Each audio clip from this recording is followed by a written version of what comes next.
Y Venezuela enfrenta, como ya les dije, un nuevo reto sanitario, el hallazgo de una especie de mosquito capaz de transmitir la malaria en humanos. Detectado esto en el estado Bolívar. Se trata de una variante que ya se había reportado en Brasil, pero que ahora por primera vez se confirma en nuestro país y con el parásito de la malaria en su interior. Hoy nos acompaña la doctora María Eugenia Grillet, profesora de la Universidad Central de Venezuela y miembro de la Academia de Ciencias Físicas, Matemáticas y Naturales, quien ha estado al frente de esta investigación y de la alerta sanitaria que debemos seguir. Buenos días, bienvenida.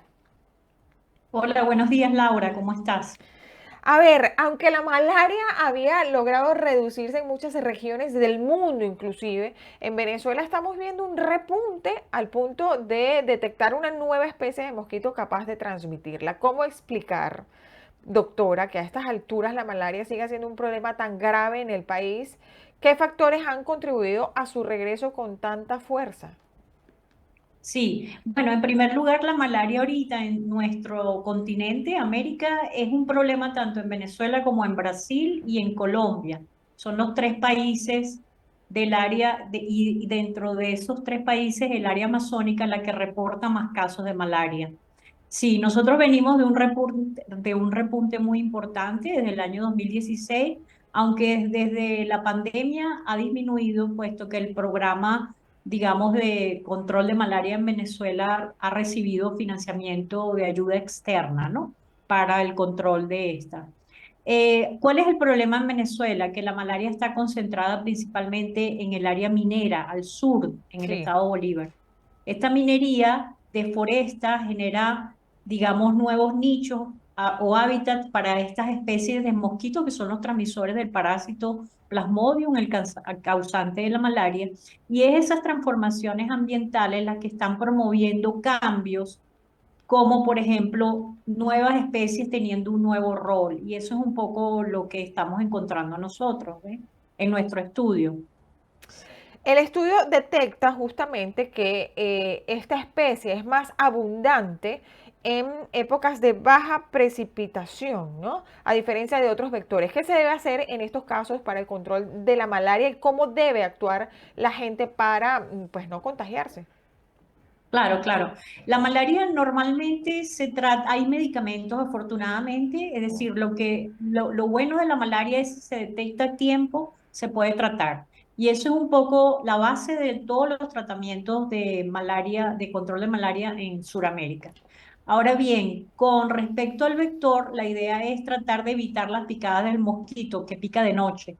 Entonces, el problema con estas especies en el área minera es que la gente que practica la minería es la que está expuesta a las picadas de estos mosquitos. Y estos mosquitos a veces no entran a picar a la casa, sino que pican fuera de la casa, ¿no? O de la vivienda que utilice un minero en plena selva. De manera que la exposición a estos mosquitos es mucho mayor. Y Me, el contagio, pues, ¿no? O sea, el contacto. De me llama la manera que el atención, contagio... sí, me llama la atención Ajá. que dice que es de noche que pica el mosquito. ¿Por qué? Sí, estos mosquitos, bueno, es su biología, es su comportamiento. Quizás tú a ti te llama la atención porque quizás el mosquito que más hablamos es de la Aedes aegypti que transmite el virus del dengue, ¿verdad? Sí. Que él pica de día. Pero los mosquitos transmisores de malaria pican en la noche, sí. Wow. A ver, otra cosa que me llama la atención es la crianza. Se podría decir que se aprovechan de los pozos, como usted bien decía al principio, de la minería que también hay en Bolívar. ¿Esto es correcto? ¿Podríamos estar hablando de un escenario aún más complejo y fuera de control en esta zona? Posiblemente, y es lo que tenemos que averiguar en una segunda etapa. Es decir, para nosotros fue nuevo encontrarnos esta especie porque siempre, es decir, estábamos enfocados en dos especies que son las principales vectores desde hace mucho tiempo en esta zona, pero esta tercera especie pues nos plantea el reto de averiguar dónde se crían, si están asociados precisamente a esos hábitats que utilizan, que se generan por la minería, que son unos cuerpos de agua que genera la extracción minera, que luego ellos dejan ese pozo o ese cuerpo de agua desatendido Es decir, no lo usan más, pero entonces se hace habitable por estos mosquitos, ¿no? Entonces, si eso es así, como tú dices, es un poquito más complejo. Y también tendríamos que conocer cuál es su hábito de picada, si entra a picar al minero. O sea, es todo un reto que se abre con esta nueva especie. Claro, nosotros no sabemos si cuán importante está siendo respecto a las otras dos, es algo que también tenemos que averiguar.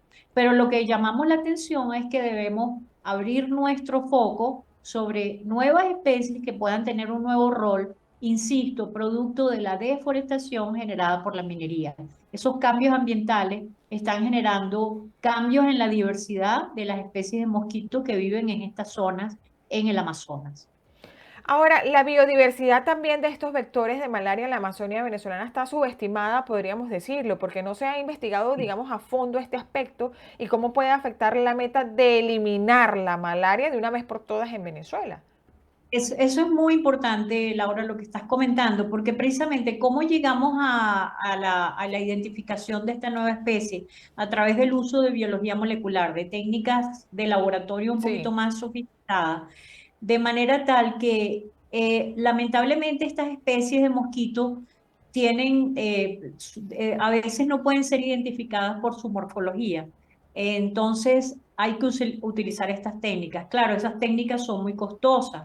No es esperable que un programa de salud maneje estas técnicas. Entonces, allí es donde nosotros decimos que debe haber una confluencia, una interacción entre la academia, entre las universidades y los programas de salud para abordar estos problemas, ¿no? Es decir, se tiene que utilizar biología molecular para incriminar y describir la verdadera diversidad de especies de mosquitos en una zona malárica como esta. ¿Sí? Doctora María Eugenia, gracias, muchísimas gracias por compartir pues, este hallazgo que es tanto una alerta científica como un llamado a la acción. Deseamos que este trabajo contribuya sin duda a que Venezuela y la región tengan más herramientas más, digamos, eficaces para combatir la malaria y proteger la salud de toda la comunidad. Mil gracias por esta información, por haber estado el día Gracias, de hoy con gracias por nosotros. invitarme a tu programa. Hasta luego, Un buen día. placer, hasta luego. Y antes de despedirme, tengo que comentarles que un informe